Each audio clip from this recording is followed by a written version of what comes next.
essa semana e vocês vão ter a prova. Então, vamos lá?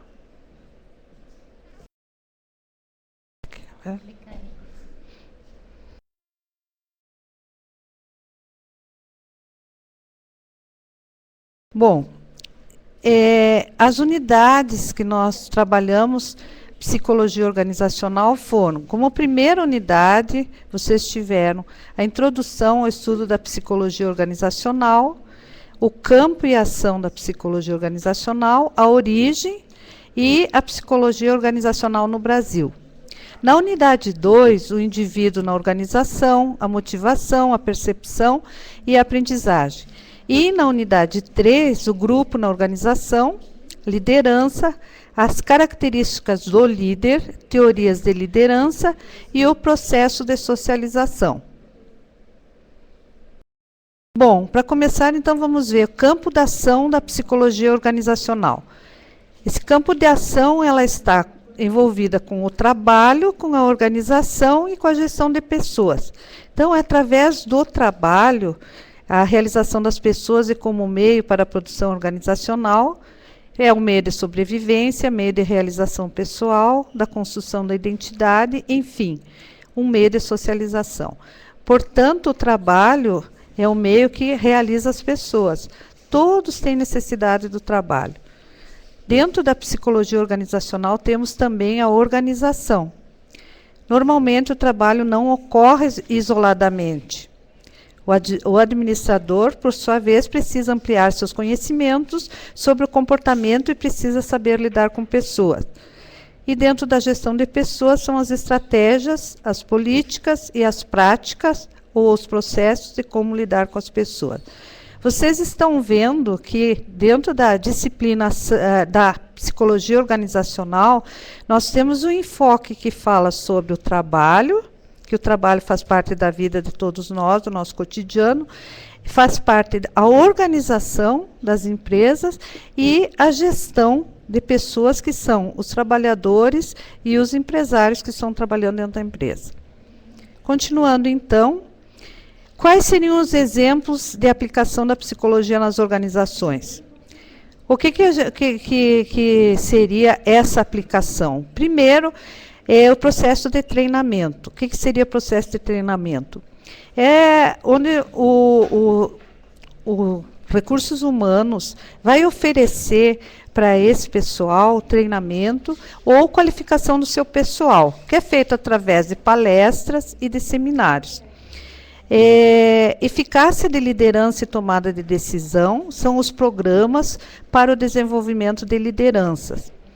A avaliação de desempenho é a reestruturação de cargos e salários, redistribuição de funções, e entra aí também, dentro da reestruturação de cargos e salário, redistribuição de funções, o desempenho de cada funcionário que é avaliado pelos seus chefes e, nesse momento, como eles fazem essa avaliação, eles podem ser redistribuídos em outros papéis onde eles podem se desenvolver melhor. Dentro do planejamento do trabalho, entra a saúde mental e psicossomática, as lesões por esforços repetitivos, os acidentes de trabalho. Então, para vocês verem que dentro do planejamento de trabalho, hoje se preza muito a saúde mental das pessoas que estão trabalhando nas empresas. É a programação de motivação, aprendizagem e satisfação no trabalho, que proporciona autonomia e o controle no trabalho exercido pelos trabalhadores. Desenvolve a carreira e a segurança no emprego e melhora o ambiente físico do trabalho. Isso significa também, dentro do recursos humanos, onde os que trabalham ali se preocupam com a questão do ruído, da temperatura e da iluminação, para que não prejudique a forma física dos seus trabalhadores. Dentro dos programas de mudança comportamental, existem os programas de enfrentamento de drogadição, psicológicos e até de segurança do trabalho.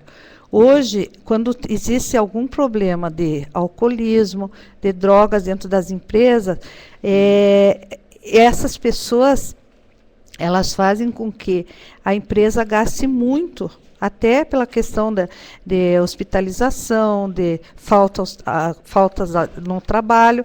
E aí as empresas estão fazendo alguns programas para que esse comportamento possa mudar dentro dessas pessoas que têm esse problema de drogadição.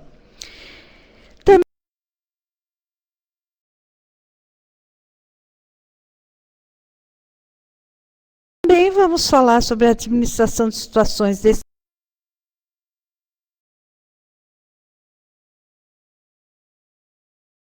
estresse profissional e situações de impacto na saúde dos trabalhadores, que desenvolve ações humanizadoras nas relações de trabalho e valorização dos profissionais da rede, através da educação permanente. Aqui eu quero dar um exemplo para vocês, que aqui dentro da universidade eu trabalho na coordenação de um programa, que é o PROVARS, que é o Programa de Valorização e Relacionamento dos Funcionários da Unicentro.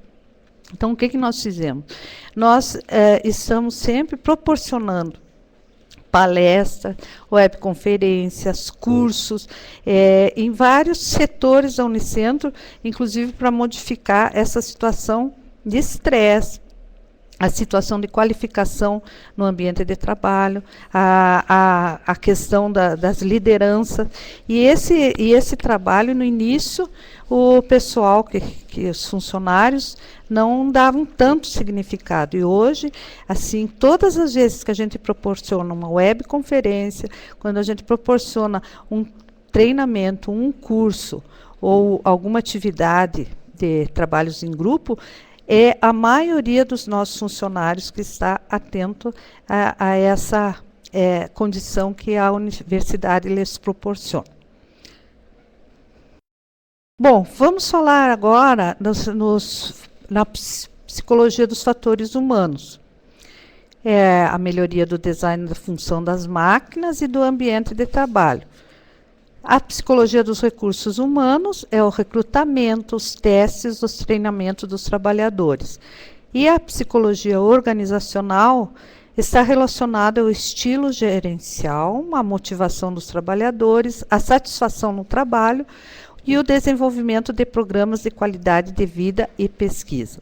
Portanto, é o exemplo que eu acabei de dar para vocês. Todas as organizações, dentro do recursos humanos, elas têm que ter um trabalho onde se possa proporcionar tanto ao funcionário um ambiente favorável, quanto ao empregador, que ele saiba que ele está proporcionando aos funcionários um ambiente que eles possa trazer uma lucratividade melhor. Isso é, se o trabalhador está contente, assim, óbvio que ele vai trabalhar com mais satisfação.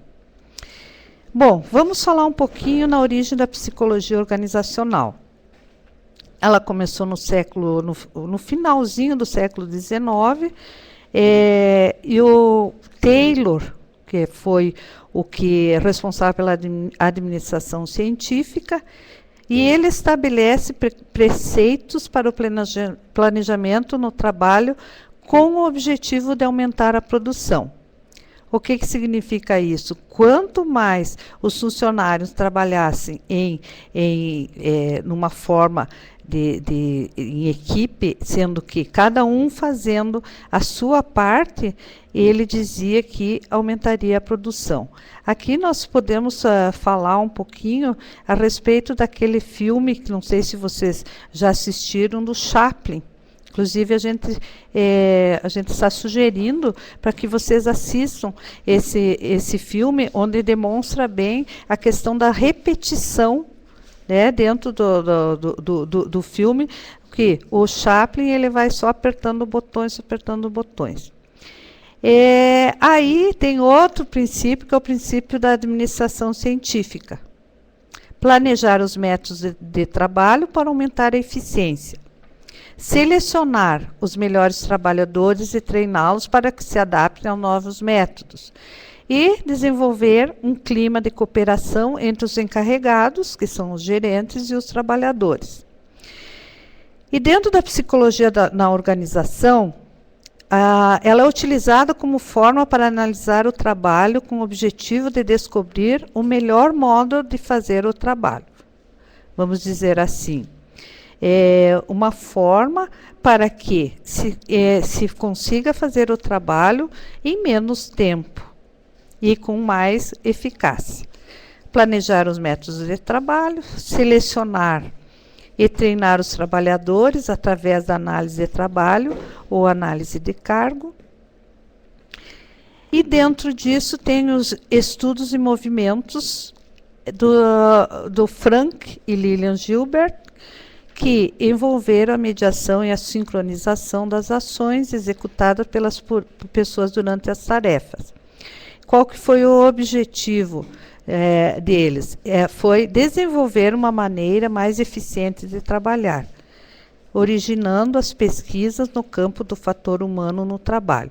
Isso é, o Frank e a Lillian Gilbert, eles estavam preocupados em melhorar a segurança dos trabalhadores. Também nós vimos aí nessa primeira unidade a psicologia dos fatores humanos, que estuda meios de aprimorar o desenho e as funções das máquinas e o ambiente de trabalho para melhor atender às necessidades das pessoas. Desculpe o engasgo aí. Vamos falar agora do Elton Mayo, que o exemplo clássico ocorre em 1924, na fábrica da Electric Company de Hawthorne, onde se estudou a eliminação da produtividade. Também essa foi outra pesquisa feita em 1924.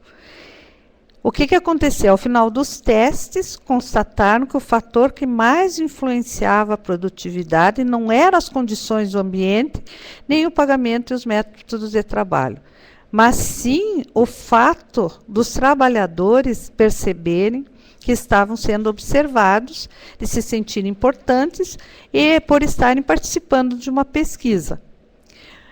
E se deu aí o aumento da produtividade, que refletiu a competência dos trabalhadores, que eles tinham, na verdade, um sentimento de domínio no trabalho e no ambiente. Isso é, quando eles se sentiram valorizados, eles conseguiram trabalhar com mais competência. Como que nós vimos a psicologia organizacional atualmente? É a presença marcante no Departamento de Recursos Humanos. O objetivo é promover e assegurar um ambiente saudável e produtivo que contemple as necessidades tanto do trabalhador quanto da organização, conforme eu falei para vocês no início da nossa conversa. O Departamento de Recursos Humanos, eles têm, hoje as empresas se preocupam muito com o ser humano. E dentro do Recursos Humanos, eles tentam, o objetivo é assegurar o ambiente saudável.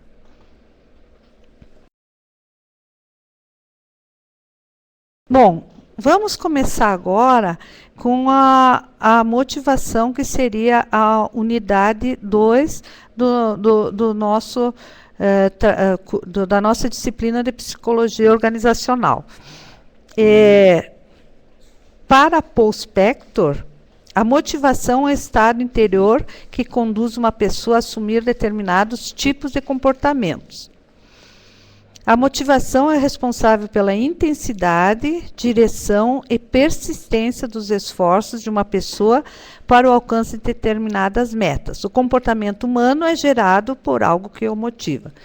Para vocês, por exemplo, quando vocês estão fazendo alguma atividade que lhes dá prazer, essa atividade, ela não parece que é um trabalho. Vamos dar um exemplo aí da atriz Fernanda Montenegro. Quando ela está trabalhando, que ela está fazendo as novelas e que seria o trabalho dela, ela faz com prazer e isso a motiva, e ela já tem mais de 80 anos e nem por isso ela quer parar de trabalhar. Então aí dá para perceber o que é a motivação dentro de um trabalho onde a gente faz por prazer. Falando um pouquinho agora sobre a teoria da hierarquia das necessidades.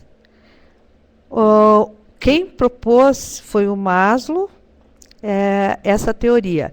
E aí ele fala que dentro da pirâmide existe, por exemplo, as necessidades fisiológicas, que são as corporais, que seria para a manutenção do equilíbrio do organismo, como fome, sede, sexo, tudo isso faz parte das necessidades fisiológicas do indivíduo. A outra seria a proteção, que é a segurança e a proteção do indivíduo. A outra seria sociais, que é a interação afetiva com outras pessoas. A estima, que seria a externa o reconhecimento e a interna o autorrespeito. E a autorrealização, para desenvolver competências e realizar o seu potencial. E aí, a questão espiritual, ele coloca como sendo, será que seria dentro da autorrealização? Eu acredito que quando a pessoa tem a espiritualidade bem desenvolvida em sua vida, isso é, que ela acredita num ser superior, que ela tem dentro da sua vida algo que a faz acreditar, a sua vida vai se transcorrer numa situação bem melhor do que as pessoas que não acreditam em nada. Portanto, eu acredito que a espiritualidade entraria ali junto com a autorrealização. Vamos falar um pouquinho agora da teoria X e a teoria Y. Não sei se vocês estão entendendo, se está bom assim como eu estou falando, se vocês acham que está indo muito rápido. Se qualquer coisa que queiram falar, se vocês escreverem aqui, eu estou sabendo se está tudo bem. Então, na teoria X e Y, o MacGregor, no final dos anos 50, apresentou as duas teorias, a teoria X e a teoria Y. Na teoria X, eles diziam que o homem é preguiçoso, que o homem é desobediente, desprovido de ambições e avesso às responsabilidades. Os trabalhadores precisam ser controlados e vigiados. Vejam que essa é a teoria X. Na teoria Y, de acordo com o ambiente, o trabalhador é criativo, disciplinado, responsável, auto-orientado e tudo isso para atingir os objetivos da empresa, assumindo espontaneamente suas responsabilidades. Dentro da teoria de dois fatores, nós estamos falando agora da teoria dos dois fatores, Esberg aponta que os dois fatores são orientadores do comportamento humano e do trabalho. São os fatores higiênicos e os fatores motivacionais. Os fatores higiênicos são os fatores extrínsecos, que envolvem o empregado e que fogem ao seu controle. Por exemplo, salários e benefícios, tipo de chefia, políticas e diretrizes organizacionais. E quanto a esses fatores, eles são ótimos, apenas evitam a insatisfação. Quando eles são ótimos, eles apenas evitam a insatisfação. Mas quando eles são péssimos, eles provocam a insatisfação. E os fatores motivacionais, que são os intrínsecos, fazem menção ao cargo e à natureza da tarefa desempenhada, sendo controlável pelo indivíduo e leva ao reconhecimento e à valorização profissional. Então, dentro desses fatores, o motivacional, a pessoa quando está motivada, ela está motivada a desempenhar o seu trabalho, sendo assim, esse trabalho motivado vai levar ao reconhecimento e à valorização profissional. Necessidade de realização. Busca pela excelência. A necessidade de realização, na teoria das necessidades, é a busca pela excelência. Por exemplo, a pessoa quer obter sucesso e necessita receber frequentemente a aprovação positiva, ela trabalha sozinha ou com outros empreendedores elevados. Na necessidade de associação, É o desejo de relacionamentos interpessoais próximos e amigáveis. Querem ser admirados e aceitos pelas outras pessoas, preferem a cooperação sobre a competição. E a necessidade de poder é a necessidade elevada para o poder pessoal, querem dirigir e influenciar outras pessoas. Então, dentro dessas necessidades, vocês veem que tem as pessoas que têm necessidade de realização, elas têm necessidade de associação e elas têm necessidade de poder. Quem já não conheceu alguém que tenha tido necessidade de poder? Por exemplo, ela é colega e assume, às vezes, um cargo de gerência e a gente percebe a pessoa fica diferente, ela já não trata as pessoas da mesma forma. E quem não conhece as pessoas que têm necessidade de associação, que dentro das relações interpessoais, as pessoas são próximas e amigáveis, sempre procurando um auxiliar o outro. E a de realização, geralmente a pessoa ela precisa da aprovação positiva dos superiores. Teoria do fluxo e trabalho qualificado. Mihaly criou a teoria do fluxo, onde ele rejeita a tese de que o homem é motivado pela acumulação de riqueza material ou de objetos. O equilíbrio entre o desafio e as habilidades é o fator mais importante, pois um desafio muito maior que as habilidades leva à ansiedade. Por outro lado, um desafio baixo para as pessoas com muitas habilidades leva ao tédio. Por exemplo, se você está fazendo uma atividade no Moodle, dentro do curso que você escolheu, que é administração pública, o exercício que você está fazendo é um exercício que te desafia a você fazer esse exercício, ler, para você conseguir resolver. Mas você consegue entender o que está acontecendo. Aí você vai ter o desafio de ler mais, mas vai responder a contento aquele questionário, por exemplo. Agora, se aquele questionário ele está acima da tua expectativa, bem acima, e você não consegue resolvê-lo, isso vai te dar um desânimo e vai levar ao tédio e você não vai conseguir responder o questionário. Vamos continuar, então, com a teoria das características das funções. Para Ackman e Oldham, eles criaram um modelo das características da função em volta de fatores da motivação no trabalho. Variedade, identidade, significado, autonomia e feedback. Quanto maior a necessidade de crescimento, mais positivamente as pessoas respondem a essas 5 características e obtêm níveis de produtividade mais elevados. Mas quando estiverem insatisfeitas com o salário, elas vão responder de forma mais negativa às características da função. Então, quanto maior a necessidade de crescimento, a pessoa vai ter uma motivação maior para o seu trabalho. Então, ela vai ter uma variedade, uma identidade, um significado, uma autonomia e o feedback seria aquela retroavaliação onde a pessoa verifica que o que ela está fazendo está contente. Vamos ver agora a teoria sócio-histórica.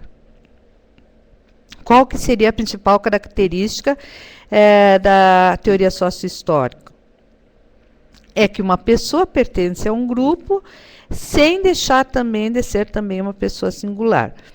O que significa isso? Eu faço parte de um grupo, mas nem por isso eu deixo de ter o meu pensamento próprio. Eu não posso deixar de pensar naquilo que eu acredito, através dos meus valores, através daquilo tudo que foi me passado em termos de crenças, etc., para simplesmente aceitar o que o grupo me impõe. Então, dentro do grupo, eu faço parte de um grupo, mas, na verdade, eu tenho eu sou também uma pessoa própria, singular. A teoria sócio-histórica considera que o social está constituído pelo mundo de regras e significações que as pessoas estruturam através das relações com outras pessoas significativas do seu grupo. Não sei se vocês já ouviram falar, tem um filme que passa onde umas meninas, eu acho que foram 2 irmãs, foram criadas por lobos. E elas voltaram na civilização e elas não conseguiam se comunicar com as pessoas. Tem que ter todo um trabalho, porque dentro das características nós temos fases. E elas não tiveram essas fases, elas só se comunicavam com animais. Então, dentro dessa teoria sócio-histórica, nós temos condições de nos comunicar e essa troca de experiência que faz com que a gente seja pessoas que se relacionem significativamente dentro do grupo. Vamos falar um pouquinho da percepção. Robbins diz que a percepção é o processo pelo qual indivíduos organizam e interpretam suas impressões sensoriais a fim de dar sentido ao seu ambiente. Bom, se nós falarmos em administração, o administrador tem que gerir e respeitar as perspectivas e contribuições individuais. Tem que respeitar também e considerar a diversidade da organização, observar que as pessoas são diferentes, cada uma percebe o mundo através da sua singularidade, isso é, uma pessoa percebe diferente de outra pessoa. Tinha um colega do mestrado que ele falava nos óculos conceituais. Quer dizer que cada um de nós enxerga através dos seus óculos conceituais a visão de mundo que ela até então lhe foi proporcionado. Por exemplo, olhem essa figura. Vocês estão enxergando, alguns vão me dizer que na figura só estão enxergando os galhos de uma árvore. E outros vão me dizer, se olharem firmemente, vão me dizer que está aparecendo vários rostos diferentes, de pessoas diferentes. Um com barba, outro com óculos, outro com chapéu, o outro com bigode. E aí? Vocês conseguiram enxergar além dos galhos da árvore? Então, a percepção é importante porque a gente tem que ver além da aparência. Continuando, então, vamos falar um pouquinho da teoria Gestalt. O seu campo de atuação compreende os estudos de como as pessoas percebem, aprendem, recordam e processam as informações. Percepção e cultura. Aí, o Luria, ele é um russo que estudou os processos mentais dos adultos. Luria fez um estudo na década de 30, através de uma comparação. A percepção de cores entre agricultores russos que viviam isolados e administradores que trabalhavam em fazendas coletivas.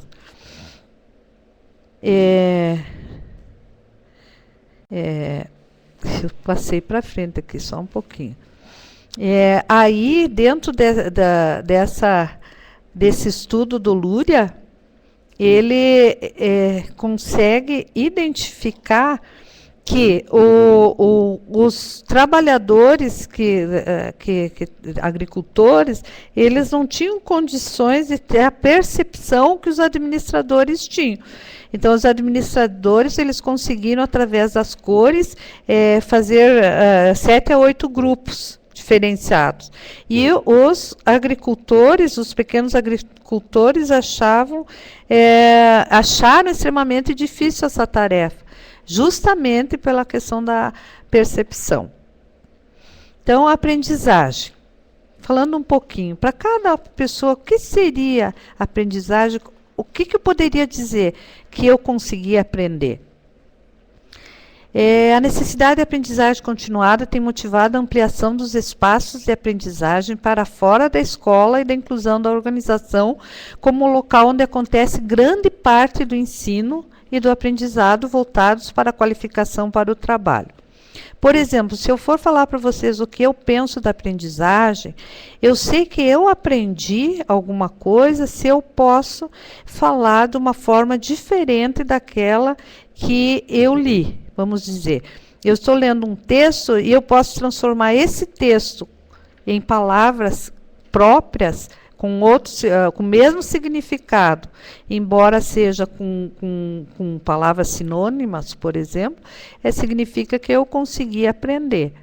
Outra coisa que identifica a aprendizagem, quando eu consigo, por exemplo, ler algum texto onde eu tenho que cumprir com alguma atividade e eu consigo interpretar. Por exemplo, eu, por exemplo, tenho dificuldade quando eu vou pegar um aparelho e vou, principalmente tecnológico, e vou ler as instruções para conseguir aprender a lidar com ele. Se nós formos ver nossos filhos, nossos netos hoje em dia, ou irmãos pequenos, na questão da tecnologia, eles têm muito mais condições de aprendizagem. Por quê? Porque eles não têm medo de colocar a sua mão naquilo que eles estão vendo. Porque a minha geração, por exemplo, a gente tinha medo de estragar, de quebrar e tal. Então, a aprendizagem, anteriormente, a gente ouvia e a gente tinha mais dificuldade de fazer. Hoje, a gente sabe que a aprendizagem está muito interligada com a teoria de como você faz e a prática daquilo que você aprendeu a fazer.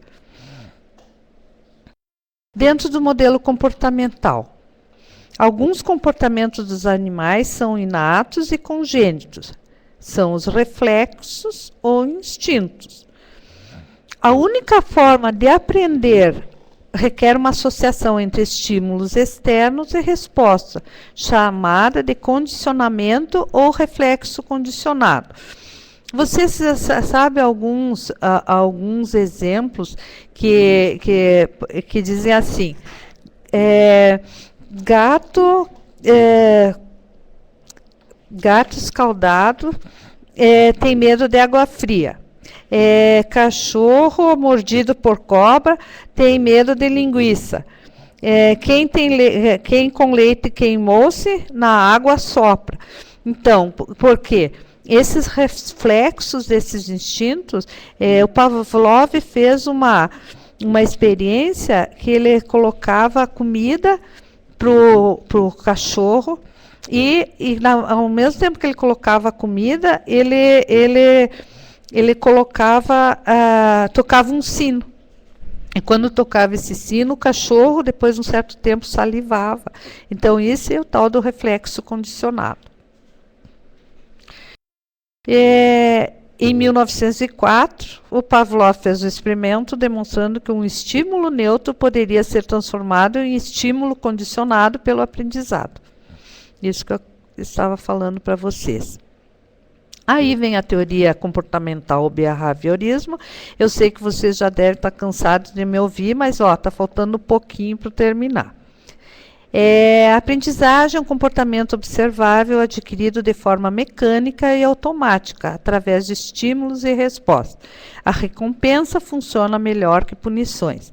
Assim, quando os empregadores usam os comportamentos sob condicionamento para mudar o comportamento dos empregados de maneira que beneficia a produtividade e a organização, estão modelando o comportamento. É aquela história também que foi feita uma pesquisa onde o cachorro ganhava o alimento, mas ele levava um choque. Mas ao mesmo tempo que ele sabia que ia ganhar o alimento, ele tinha medo do choque, mas ele ia lá para receber o alimento. Modelo cognitivo. A psicologia cognitiva, cognitivo significa o conhecimento. Então, a psicologia cognitiva, ela aborda o modo como as pessoas percebem, as pessoas aprendem, as pessoas recordam e pensam sobre a informação. O Vygotsky desenvolveu a teoria histórico-cultural. Primeiro, o ser é social e depois se individualiza. Para ele, a pessoa que é social em essência não pode ser separada ou compreendida fora do âmbito social. A formação se dá numa relação entre o ser e a sociedade ao seu redor. Ou seja, a pessoa transforma o ambiente e o ambiente transforma o homem. Todo aprendizado é necessariamente mediado. E isso é claro, porque se nós formos ver a história que eu falei do lobo para vocês, a criança quando nasce, se ela não tiver uma interação com a mãe, se ela não tiver interação com alguma pessoa, ela não tem como sobreviver. Então ela vai, naturalmente, essa criança vai ter na sua interação a sua vivência. E aí a gente ouve falar muito de pessoas que moram num ambiente e se sai daquele ambiente onde elas moravam, ela pode deixar toda aquela característica negativa e se transformar numa pessoa, vamos dizer assim, não é bem o termo, mas uma pessoa do bem.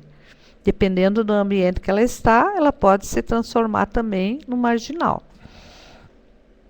E aí, o Vygotsky fala do conceito de zona de desenvolvimento proximal, que é na área educacional, e significa que o aluno faz hoje, com a ajuda do professor ou do colega, ele poderá realizar de forma independente no futuro. Isso é, ele começa com a ajuda de alguém e depois ele pode realizar a tarefa sozinho. Eu tenho um exemplo disso. Quando eu estudava, eu fazia uma disciplina que era estatística no curso de pedagogia. E nós tínhamos uma dificuldade muito grande. O professor trabalhava essa disciplina e eu não entendia nada do que ele falava. Aí eu trabalhava numa escola e uma colega conseguia transmitir com as palavras dela e que eu conseguia entender. Então, o que acontecia? Ela conseguia repassar essas atividades, que na área de informática entra muita numeração, entra vários assuntos de estatística mesmo, que é bastante difícil no meu entendimento, ela conseguia passar com tranquilidade para mim. Eu conseguia entender a linguagem dela, que era uma linguagem mais simples. Assim, as atividades de aprendizagem realizadas priorizam a aquisição do conhecimento como um processo cognitivo e não mecânico. Lembram que o processo cognitivo vem do conhecimento, então do processo cognitivo e não do processo mecânico. Mecânico seria você estudar a tabuada, decorar a tabuada, e, na verdade, não sabe nem o porquê que existe aquele número. Então, é mecanicamente. Agora, se você estudar a tabuada e souber que da tabuada veio aquele número, porque, por exemplo, foi a soma de 2 vezes 2, que seria 4, 2 mais 2, e assim por diante, você consegue entender o processo cognitivo da tabuada. Dessa forma, o ensino pautado no diálogo valoriza a realidade histórico-cultural e social das pessoas que está na posição de aprender. Bom, para o Peter Senge, o aprendizado efetivamente acontece, para que o aprendizado efetivamente aconteça, a liderança não tem que vir do topo de uma pirâmide, e sim dos líderes das linhas locais ou dos líderes de equipes. Ele reuniu 5 disciplinas de aprendizagem, que são programas permanentes de estudo e prática que levam ao aprendizado organizacional a saber. Ele diz que, então, dentro dessas 5 disciplinas está o domínio pessoal, modelos mentais, visão compartilhada, aprendizagem em equipe e pensamento sistêmico. As 5 disciplinas têm que funcionar em conjunto. O raciocínio sistêmico reforça cada uma das outras disciplinas, mostrando que o todo pode ser maior que a soma das partes. Então, o que, que seria esse raciocínio sistêmico? O raciocínio sistêmico seria uma visão do todo. E seria cada parte, um todo, onde o conjunto desse todo é que vai trazer o benefício para a empresa. Então, dentro da unidade 3, nós já estamos na unidade 3, nós vamos falar nas características do líder. O que, que seria, então? A liderança é a capacidade de influenciar um grupo em direção ao alcance dos objetivos. Essa influência pode ser formal ou informal, quando surge naturalmente num grupo. O líder formal é aquele conferido por cargo reconhecido na sociedade. Então, veja, a liderança ela pode ser a liderança nato, a liderança adquirida. Dentro das características da liderança, existe a honestidade, a competência, olhar para adiante e a inspiração. Juntas essas características, passam a mensagem da credibilidade que para uma organização é essencial para a coesão e o desempenho positivo dos trabalhadores. Dessa forma, o comportamento do administrador e de sua equipe torna-se um fator determinante para que isso ocorra. Quais que seriam as teorias de liderança? A teoria do traço, que precedia que os líderes possuem características de personalidade, isso é, a pessoa já nasce líder diante da teoria do traço. Eu acredito que a teoria já possa ser, nascer com a pessoa. Mas eu acredito também que a teoria pode ser adquirida. Você pode aprender a ser um líder. E às vezes você, aprendendo a ser líder, você possa fazer um trabalho melhor daquele líder que já nasceu com isso. Eu digo porque às vezes a pessoa é um exímio pianista, e nunca aprendeu, ninguém a ensinou. Ela nasceu com o ouvido propício a conseguir tocar bem o piano. Isso não significa que a pessoa que veio a estudar o piano, ela não possa até ser melhor do que aquela que nasceu com essa característica de tocar piano. A mesma coisa para mim a liderança. Eu posso ser um líder nato, como eu posso aprender a ser líder e aprender a exercer o papel de líder. Então, existem vários estilos de liderança, mas elas têm a autocrítica, o líder autocrático e o líder democrático, entre outros, né? A gente está falando aqui que o líder autocrático, ele fala para os liderados o que eles devem fazer e como fazê-lo. É a teoria da administração científica. E tem o líder democrático, que compartilha as responsabilidades com os seus liderados, envolvendo os liderados no planejamento e na execução das tarefas. Essa, sim, é a teoria das relações humanas. Bom, o que seria, então, o processo de socialização? Quando as pessoas aprendem valores, normas, comportamentos exigidos, o que lhe permite participar como membro de uma organização, esse processo é contínuo durante toda a carreira do indivíduo na organização. O processo de socialização é contínuo e nós, a vida inteira, durante toda a nossa vida, ele ocorre e vai se diferenciando no grau com que a pessoa vai adquirindo a possibilidade de poder interferir no processo de construção da sua própria subjetividade e construção do cenário social. Isso é, o indivíduo, ele tem o poder de se socializar durante a vida inteira. Ela é considerada tanto para funcionários novos como para funcionários já existentes. Os novos funcionários devem aprender como realizar seu trabalho, enquanto os trabalhadores já estabelecidos devem se atualizar. O que acontece dentro de uma empresa? Às vezes o funcionário ele é admitido e, dentro desse processo de socialização, quando os outros colegas já fazem uma interação com eles, já se colocam à disposição, é bem mais fácil o processo de socialização. Agora, quando existe a interferência de grupinhos e dentro da empresa existe aquela situação de inveja, aí a situação começa a ficar difícil no ambiente de trabalho. E vamos falar um pouquinho do grupo na organização.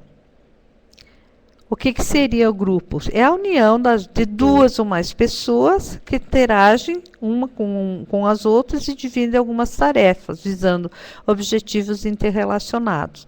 Essas duas características, interação e interrelacionamento, distinguem um grupo de uma simples união de pessoas.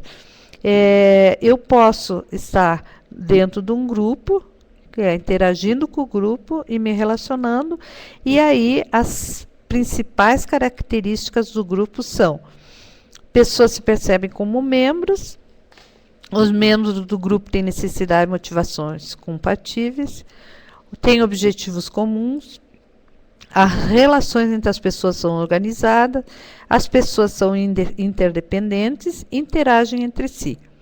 Então, vamos comparar aqui com o casamento. Quando existe no casamento um casamento onde existe um grupo, duas pessoas que fazem parte desse casamento, as duas têm um objetivo comum, elas têm necessidades e motivações compatíveis, elas se relacionam entre si, mas elas são independentes, mesmo se relacionando entre si, elas interagem entre si.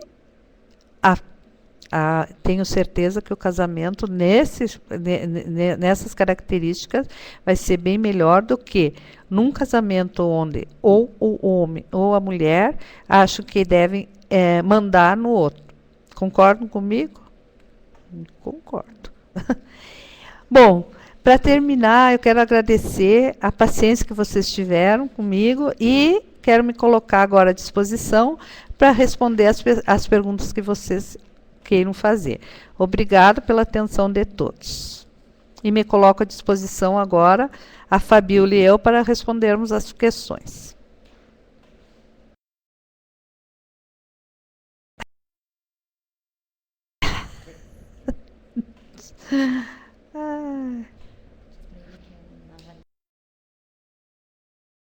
Bom, pessoal, vocês podem fazer as perguntas, só que eu gostaria de falar para vocês o seguinte: na avaliação, eu acho que depois dessa retomada de todos os assuntos, eu acredito que o mínimo que vocês vão tirar na avaliação vai ser 10, porque está bem fácil, a avaliação vai ser perguntas objetivas e vão ter 2 questões subjetivas. E vão ser questões que vocês vão ter que responder sozinhos. Vai ser no sábado que vem, das 13h30 às 17h30, nos polos que vocês estão. Alguma pergunta?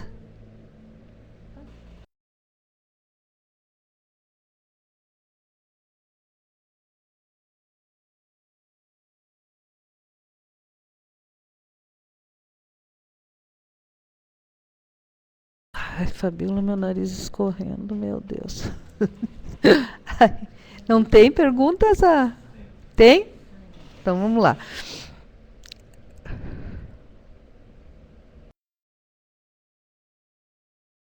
Não, essa aí não é a nossa.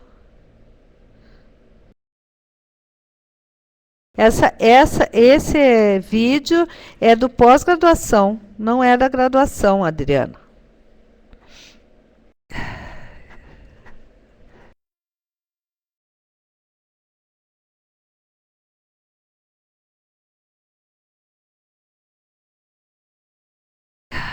Isso aqui agora. Não quer. Eu vou passar para a Fabíola para vocês conseguirem conhecer a Fabíola e ela vai falar um pouquinho com vocês.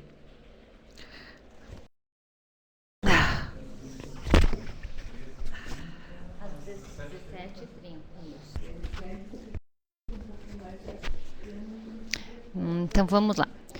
A atividade de liderança, ela vocês vão usar como base os textos, mas é uma resposta de cunho pessoal. Então, é o momento em que vocês se sentiram líderes. Se sentiram ou não, se já passaram por essa experiência. Então, não é para vocês.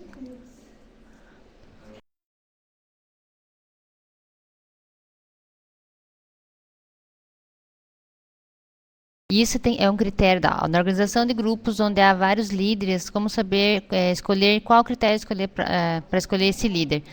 Vai depender muito do critério da organização, né? Mas a gente acredita que um líder, para ser um bom líder, ele tem que ser democrático, tem que saber como lidar com situações de conflito. A pessoa que souber, principalmente, lidar com situações de conflito, com certeza ele é um bom líder.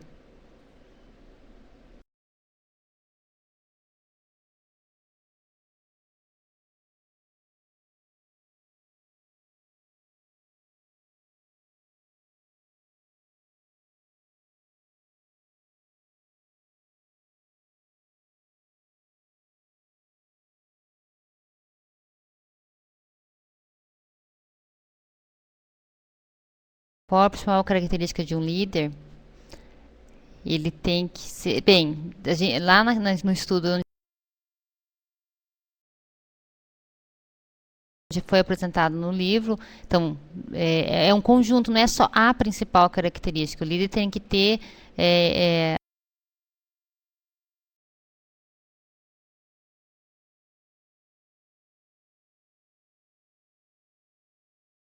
várias características, reunindo uma pessoa só várias características. Não pode predominar só uma, né? Senão ele seria só um gerente, né? Um gerente, para ser bom, ele tem que ser bom em chefiar ou em dar ordens. Um líder não, ele tem que muitas vezes ser autoritário, né? Ter autoridade para chamar a atenção. Muitas vezes ele tem que ser como se fosse até um meio que igual, né, do seu liderado, para conseguir. Então, ele tem que angariar pessoas liderados para o objetivo principal da empresa. Então, não é só uma característica, uma única característica, são conjuntos de características. Como a professora Cleve falou anteriormente, uma pessoa pode nascer líder, né? Pode nascer já com certas características, mas ele pode sim aperfeiçoar com cursos, com treinamentos, com estudos, né? Uma pessoa que estuda muito pode sim se tornar um líder. E até melhor de quem já nasce, né? Porque quem nasce é nato, ele pode falar, eu já sei, né? Naturalmente ele vai ser líder de um grupo, mas muitas vezes as suas decisões não correspondem ao que o grupo todo quer.